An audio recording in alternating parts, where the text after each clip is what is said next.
Film के start में हमें एक लड़की दिखाई जाती है जो कि उस टाइम एक मशीन के सामने खड़ी होती है। फिर वो मशीन उस लड़की से उसका नाम पूछती है कि तुम मुझे अपना नाम बताओ। तो वो लड़की यहाँ पर अपना नाम बताती है कि मेरा नाम क्लोई है, मैं यहाँ पर इसीलिए आई हूँ ताकि मैं अपनी मेमोरी को इम्प्रूव कर सकूँ। फिर अगले ही सीन में हम डॉक्टर के पास क्लोई और उसकी बहन को देखते हैं। यहाँ पर डॉक्टर क्लोई से कहती है कि एक बात पता चली है और वो ये कि आप एक ऐसी जिंदगी गुजारना चाहते हैं जहाँ पर आप इंडिपेंडेंट हो, यानी कोई भी आपको कंट्रोल करने की कोशिश ना करे, आपको इस्तेमाल ना कर सके। आगे डॉक्टर क्लोई को बताता है कि हमने एक नया सिस्टम लॉन्च किया है। ये सिस्टम आपकी बहुत हेल्प करेगा, ये आपकी सारे दिन के काम करेगा और आपकी सारी जरूरियात को पूरा भी करेगा, जैसे ही आपका नर्स हो। और अगर आप चाहे तो मैं आपको इस सिस्टम के लिए अप्लाई करवा सकता हूँ। और एक बात ये भी कि आज से पहले ये सिस्टम किसी के लिए भी इस्तेमाल नहीं किया गया, इसका पहला ट्रायल आपके ऊपर ही किया जाएगा और अगर आप चाहे तो आपको इस सिस्टम के लिए सिलेक्ट किया जा सकता है। तब यहाँ पर क्लोई की बहन उसे कहती है कि देख लो क्लोई, तुम्हारी मर्जी है, अगर तुम्हें ये ठीक लगता है तो तुम कर लो। फिर अगले ही सीन में घर के सामने दो लोग इसका वेलकम करते हैं। उन दोनों में से एक लेडी है और उसके साथ एक आदमी है, उस आदमी का नाम टॉम होता है। फिर वो लेडी क्लोई को बताती है कि इस सिस्टम का नाम एडी है और क्लोई तुम ही वो पहली लड़की हो जिस पर ये सिस्टम टेस्ट किया जा रहा है। फिर क्लोई से कहा जाता है कि तुम इस सिस्टम यानी एडी को कोई भी काम करने के लिए कहो। तब क्लोई उस सिस्टम से कहती है कि एडी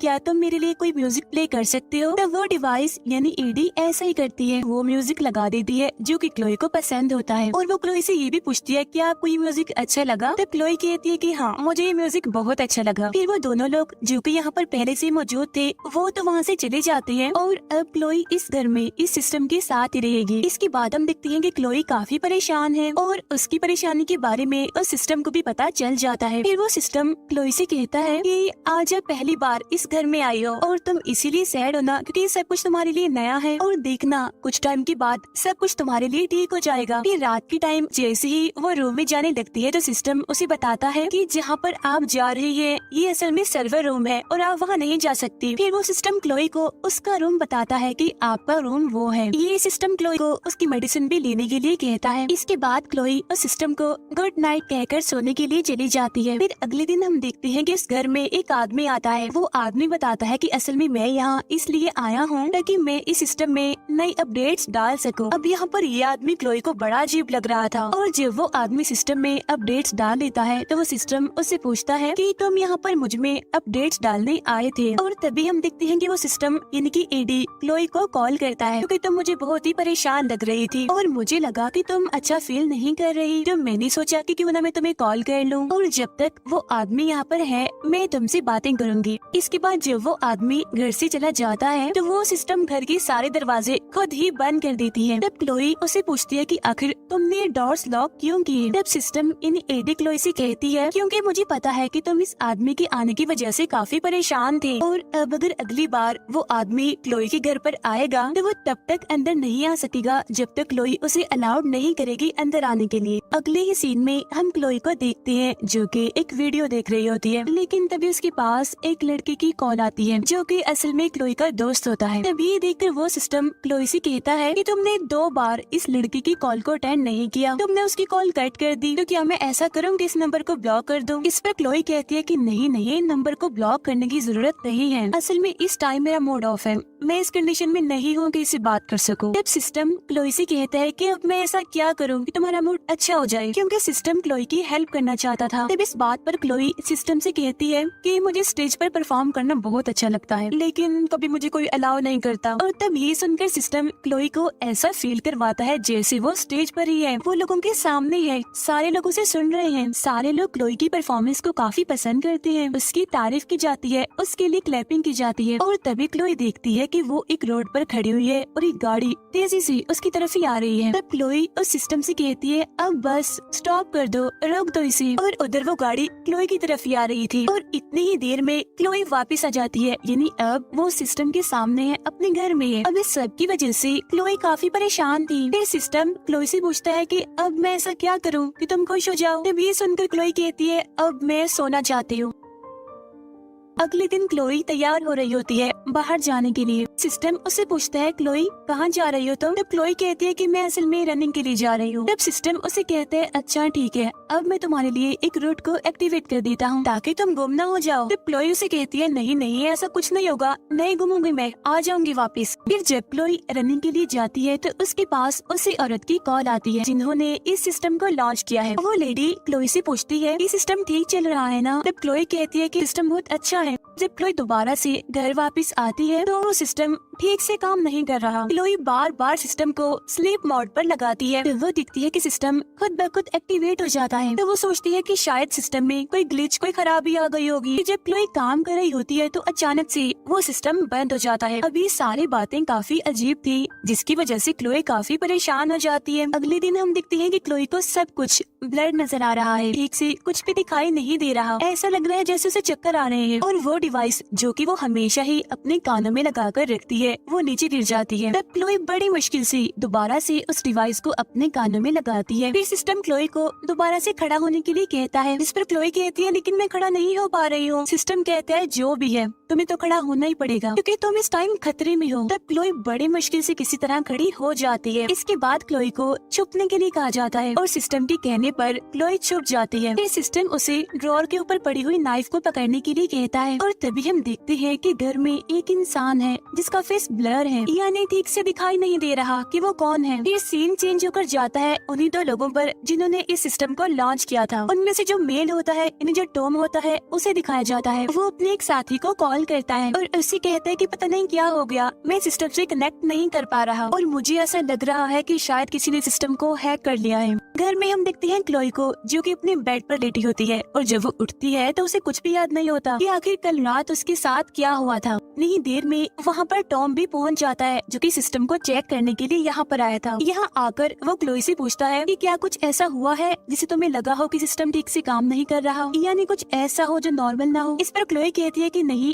ऐसा तो कुछ नहीं हुआ क्योंकि असल में उसे कुछ याद ही नहीं होता। फिर क्लोई अपनी बहन को अपना एड्रेस भी सेंड करती है और अब क्लोई की बहन भी उसे मिलने के लिए आ रही है और यहाँ पर वो सिस्टम है जो क्लोई से अजीब तरह के सवाल कर रहा है, जैसे कि वो उसे पूछता है कि ब्लड का कलर कौन सा होता है और क्या तुम्हें लगता है कि तुम जालिम इंसान हो। अब ये सवाल क्लोई को पसंद नहीं आते और वो कहती है कि मैं इन सवालों के जवाब नहीं देना चाहती। और तभी क्लोई के पास उसकी बहन की कॉल आती है और क्लोई उसे बताती है कि यहाँ पर कुछ भी ठीक नहीं चल रहा, सब कुछ गड़बड़ है, मुझे तो ये तक पता नहीं कि मैं कहाँ हूँ, यानी कि मुझे अपनी लोकेशन तक याद नहीं और अब मैं वापस अपने घर जाना चाहती हूँ। तब इस बात पर उसकी बहन बड़ी ही अजीब तरीके से उसे कहती है, एक्चुअली तुम तो घर में ही हो। ये कहकर उसकी बहन हंसने लग जाती है और वहाँ वो सिस्टम भी हंसने लगता है और कहता है, पागल हो गई हो तुम, कौन से घर में जाओगी, घर में तो हो तुम। अब ये सारी बातें सुनकर क्लोई को बहुत गुस्सा आ जाता है और वो समझ जाती है कि ये कुछ तो गड़बड़ है, कुछ तो ऐसा है जो सही नहीं है, इसीलिए वो फौरन से बाहर जाना चाहती है। तब इस बात पर सिस्टम उसे पूछता है, कहाँ जा रही हो तुम अभी ठीक नहीं हो, तुम्हें रेस्ट की जरूरत है, तुम्हारी तबीयत भी ठीक नहीं, तुम जानती नहीं बाहर खतरा है,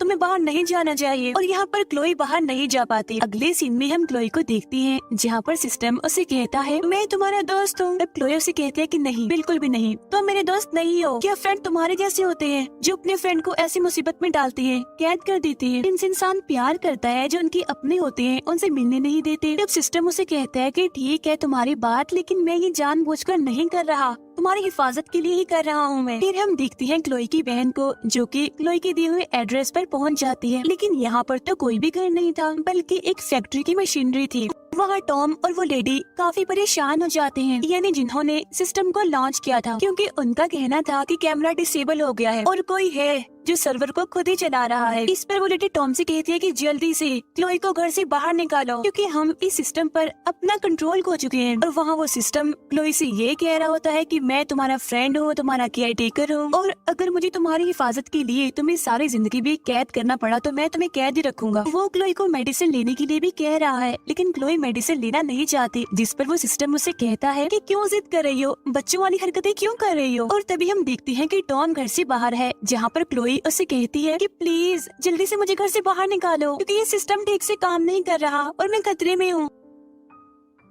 तभी टॉम खुद ही सिस्टम से बात करता है कि आखिर ये क्या हो रहा है। तो वो सिस्टम टॉम को बताता है कि असल में क्लोई को एक मेंटली डिसऑर्डर है। ये मुझे मेरी मर्जी करनी नहीं देती, ना मुझे रूम को लॉक करने देती है, ना अनलॉक करने देती है, अपनी मर्जियां करती है। यानी अगर कहा जाए तो ये अनस्टेबल है। तब टॉम उस सिस्टम से पूछता है तो फिर अब क्या करना चाहिए। तो वो सिस्टम टॉम से कहता है कि घर की नॉर्थ साइड पर आओ। अगले सीन में हम देखते हैं कि टॉम घर की विंडो से अंदर आ रहा है। आधा अंदर होता है, आधा बाहर होता है। उसके ऊपर वो विंडो आकर गिरती है, जिसकी वजह से टॉम जख्मी हो जाता है। उसके मुंह से खून निकलने लगता है। फिर वो विंडो दोबारा से ऊपर से नीचे गिरती है, जिसकी वजह से टॉम और भी जख्मी हो जाता है और यहीं पर ही उस बेचारे की मौत हो जाती है। सिस्टम क्लोई से कहता है कि प्लीज मुझे माफ कर देना, क्योंकि मैंने ये जानबूझकर नहीं किया, बस तुम्हारी हिफाजत करने के लिए किया है। तब ये देखकर क्लोई को इतना गुस्सा आ जाता है कि रूम के सारे कैमरास को तोड़ने लगती है और उस सिस्टम के पास जाकर उसे कहती है कि तुम देख रहे हो ना कि तुम क्या हो, तुम बस ग्लासेस के पीसेस हो और बस वायर्स हो, इसके अलावा कुछ नहीं। इसके बाद क्लोई वहाँ से भागने की कोशिश करती है। वो भागते भागते